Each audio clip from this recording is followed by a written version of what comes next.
What's going on, everyone? I'm just a typical average American here today to react and continue learning about the best places to visit in all of Canada. Part 2. If you haven't seen Part 1, feel free to check that out or stay right here where you are. That's perfectly fine. But in Part 1, I am really enjoying this video because it's touching on a lot of more obscure places in Canada, or at least obscure to Americans such as myself. Places I've never really gotten to hear about or ever see before. So I'm really enjoying that aspect of this. Like in Part 1, we were looking at Tobermory, Ontario. You know, who's ever heard of that? You know, sorry, those of you living in Tobermory, but who's ever heard of Tobermory, Ontario? Churchill, Manitoba. Fogo Island was awesome. Fogo Island, that was absolutely fascinating to learn about. Victoria, beautiful in British Columbia. And of course, Niagara Falls, which we've, heard about a million times, but I gotta say, it kinda never gets old. It's pretty amazing and definitely somewhere I'd have to visit at some point in my life. That is just too ridiculous not to give attention to. So I'm very excited to learn about what other places on this list. We're looking at the top 20. I think there's 9 left of the best places to visit in Canada. I'm having the time of my life, so with that being said, let's take a look. Number 9, Saskatoon, Saskatchewan. Saskatoon! I have heard of Saskatoon. I say all that stuff and then immediately they're like, haha, here's a place you've heard of. Saskatoon? Is that the capital of Saskatchewan? Nothing comes to mind when I think of Saskatoon. I think it's just such an interesting name that a lot of Americans have heard the word before. Like the aforementioned Manitoba, Saskatchewan is a province that far too many people simply pass through on their way to the east or west coast. Oh. But the province's most populated city is an underappreciated gem of a metropolis that is only now finally beginning to get the attention it deserves. Cool. With dozens upon dozens of annual festivals and celebrations, there's really no such thing as a bad time of year to visit. It looks like a beautiful place to live. Lots of parks. And I have to say, with a lot of these Canadian cities, there always seems to be a lot of modern architecture, but Canada also does a great job of maintaining the presence of its older architecture and more historical buildings. Here I'm looking at that tower in the upper left that is super cool that they make sure that stuff still sticks around.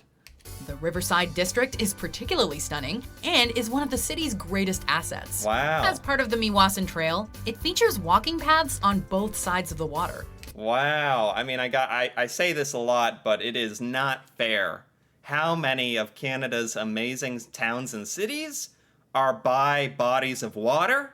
It's like cheating. It instantly makes the place so much more beautiful and interesting, and like all the nice water in the background, and I love that is the case with so many great Canadian cities. Winters in Saskatoon are cold, but the locals know how to make the most of it with sledding, skating, cross-country skiing, and more. And they'll sign me up.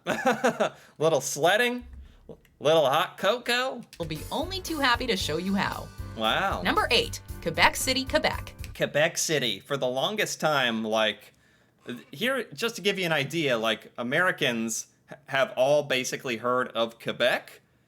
A lot of Americans at least know it's associated with French-speaking Canadians, but no Americans know about Quebec City. For the longest time, I had never heard of Quebec City. Speaking of cities that know how to have a good time even when the temperature dips well below freezing, there are few places more enchanting during the holiday season than Quebec City. Wow. The historic city of Old Quebec, which became a UNESCO World Heritage Site in 1985, looks like it was ripped from the pages of a fairy tale. Seriously, my God, this is exactly what I'm talking about. There's what is that, a castle? And it's got water? Especially when there's there's freaking, there's cruise ships here as well. fresh layer of snow adorning the trees, cobblestone streets, and historic architecture. Wow. The Chateau Frontenac is Quebec City's most iconic hotel. Oh, this is so cool. This has such a a lot of the buildings are made out of stone. This is obviously set up for Christmas season. That's awesome. It dates back to 1893 and serves as the city's central landmark and the defining feature of its skyline. Wow. During the wintertime, however, the city's world-famous Ice Hotel is also worth a visit. Ice Hotel. Don't get me started with the Ice Hotel. I have reacted to the Ice Hotel in the past. Never going there. No thanks. Very interesting idea. But no thanks. I'm not a glutton for punishment. They wrap you up like a burrito so that you can stay warm enough to maybe fall asleep in those things. But anyway, Quebec City, on the other hand, is beautiful. It has such an old village, old-timey feel. The signs there on the left, lots of vintage signage. Even if spending the night is beyond your budget. Foodies in particular Wow. will find much to appreciate in this culinarily inclined city. This is what I'm talking about, with the water in the background, with the castle. Number 7, Tofino, British Columbia. Tofino. I never heard of it. If you can't get enough beach time and like to take life at a slightly more relaxed pace, Tofino is the place for you. Okay. Situated on the southern edge of Clayoquot Sound on Vancouver Island's west coast, Tofino is arguably Canada's most celebrated surfing destination. I had no clue. See, this is what I love about these, learning these random facts about Canada. Americans, when we think of Canada, maybe you know this, but, we think of icy, frozen over hellscapes. And that's so not true for at least a large part of the year. There's surfing. I never knew there was, really, really hot surfing destinations in Canada, some islands, forests. There's actually a huge variety of geography in Canada. That's something more Americans need to learn about. And just an all-around charming place. Wow. Boasting 22 miles of surfable beach Wow. and extremely agreeable weather. It's little wonder as to why this small village of only 2,000 residents swells to many times that size during the summer months. Huh. More than just a beach town, though, Tofino has developed a reputation as a thoroughly authentic getaway, where one Wow. is hard-pressed to find a chain amid the local-run businesses. Oh, that is so cool. It's like a small town that gets overrun with tourists. Perfect. I'll fit right in. Overrun with tourists, no chains, all mom and pop shops, beautiful beaches. Sounds like paradise. And everything these local businesses do, they do with care. Wow. From food and drinks to sustainability efforts and encouraging the arts. That's awesome. Number 6, Banff, Alberta. Banff. I know Banff National Park in Canada. I've seen Banff National Park. Is this like the city or town of Banff? This town in Western Canada is, to put it in a single word, surreal. Wow, it is. It's the town of Banff, which is located by Banff National Park, I'm sure. It's literally by all the mountains and stuff. Imagine living here and waking up and this is what you see. It's like the narrator's kind of saying it's out of a fairy tale. It'd be surreal. The scenic mountain views make you feel absolutely tiny by comparison. Yeah. And yet they are so spectacularly beautiful, you're going to feel perfectly at peace with your relatively small place in the world. Huh. The town shares its name with the surrounding national park, which, having been established in 1885, is the nation's oldest. Yeah, oh my god, this park is absurd. Like neighboring Lake Louise, this awe-inspiring getaway puts the environment first. And that commitment to sustainability can be felt in every business you deal with. Cool. During the winter season, I like how environmentally conscious Canada appears to be. They've mentioned that a lot in this video. I really admire that. there are few places with better skiing and snowboarding anywhere in Canada. While during the summer months, there is a plethora of outdoor activities to enjoy. Yeah. After a long day, Oh my gosh, if you're like an outdoorsman, an outdoor person, hiking, canoeing, skiing, snowboarding, like this is paradise for you. hot springs are the perfect way to relax in the evening, Hot regardless of the springs. time of year. Hot springs. Number 5, Prince Edward Island. Prince Edward Island.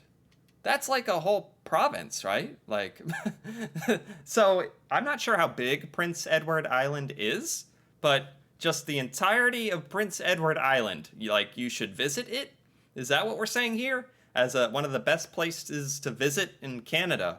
Like, can you see all of Prince Edward Island in like one trip? It might be Canada's smallest province, but PEI packs a whole lot of appeal into its modest footprint. Yeah. Charlottetown, the province's capital and the larger of its two cities, is likely to be the center point of your visit. Oh, this is so cool. This is, it's all, this is the coolest kind of stuff. Like, the fact that this exists in Canada as well, like, all these things, all these buildings built on this boardwalk, this dock, above the water. But given that the island province is so small, you can easily explore the entirety of it in a single trip. Oh, the narrator literally answered my question, exactly. Okay. I'd like to know how many, like, square miles it is, or square kilometers, if you will, Prince Edward Island is, but you can see basically all of it in one trip. Now, with that being said, after your first visit to the Garden of the Gulf, This is the style of like the buildings in Prince Edward Island are like so awesome. Like they're colorful, like they look vintage. It's like out of a little storybook or something. fairly certain you'll want to make a return trip, and here are a few reasons why. The people are just about the most hospitable you've ever met. Wow. The deep red sand of its shores is beautiful, and its beaches are among the best in Canada. The most red sand. I wonder how that happens. Yeah, I was just thinking as well, like, because this is has such a small town feel to it, that's often where you find some of the most down-to-earth, kind of nicest people in these kind of small towns, which is basically Prince Edward Island in a nutshell. most famous of them being Singing Sands, so named because of how the sand squeaks underfoot. Add in the lighthouses, local art, seafood, and scenic drives, Wow. and you've got the perfect maritime vacation. Number 4, Montreal, Quebec. Montreal! Oh man, we're okay. In the first half of this video, they were touching a bit more on like some obscure places in Canada, but I think now that we're getting to like the top 5, we're literally getting to like there's no way you're not gonna include some of these like iconic Canadian destinations in a video that's on the best places to visit in all of Canada. Montreal. Quebec City might be the province's most picturesque city, but Montreal is by far the most vibrant. Like its neighbor to the north, Montreal knows how to make the most of cold weather with a plethora of winter activities, including Igloo Fest and Fête des Neiges, or Igloo Fest. Igloo Fest. I don't think they're gonna elaborate on it, but I gotta figure out what's happening at Igloo Fest. the Snow Festival, and Montréal en Lumière. Okay. And when the weather begins to warm up, that's when the festival floodgates really open. Wow. Spring through fall often feels like one big party in the city. Look at this. Like, this is a good image for me to see as well. Like, here, Montreal, like, looks like some kind of futuristic utopia or something. Even if your trip fails to line up with the Jazz Fest or Just for Laughs, the city's legendary nightlife is sure to keep you plenty entertained. During the warm summer days, you can't go wrong strolling the city's many picturesque parks or indulging in Montreal's top-notch culinary scene. Cool. There are more restaurants per capita in Montreal than anywhere else in Canada. And There's more restaurants in Montreal. All right, I'm convinced. across North America, it's second only to NYC. Wow. Number 3, Peggy's Cove, Nova Scotia. Okay, and now we're right back to, like, places I've never heard of before. Peggy's Cove, Nova Scotia. I like it already just looking at this image. You might be wondering how a place that some of you have never heard of cracked the top 3 destinations on our list. Yeah. Simple. Not every traveler is looking for the hustle and bustle of a big city. Right. Or a carefully crafted resort destination like Banff. Right. When you're in the mood for a more simple, scenic trip to Canada, you can't go wrong with this hidden gem in the Maritimes. Seriously, like, simple is the right word. There's a lighthouse and then a bunch of nothing. Like, 3 buildings and a bunch of nothing. 4 buildings on a dock. Like, it is very simple in, like, a really, really nice, refreshing way. Although, then they show this picture and there's, like, 300 tourists swarming the lighthouse. A rural community on the southern shores of Nova Scotia, the settlement dates back to 1868. Wow. Historically, fishing was the primary economic driver. But while tourism has largely replaced that, the quintessential charms of Peggy's Cove remain untarnished by its ever-increasing draw.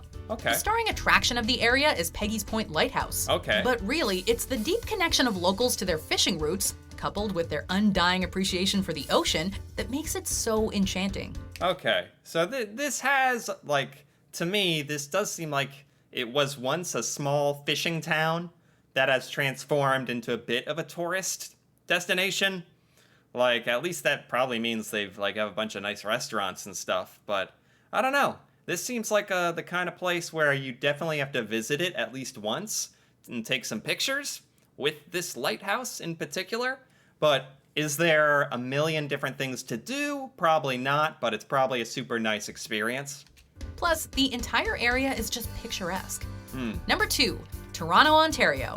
Okay. There was no way we were going to get through the top places to visit in Canada without mentioning Toronto.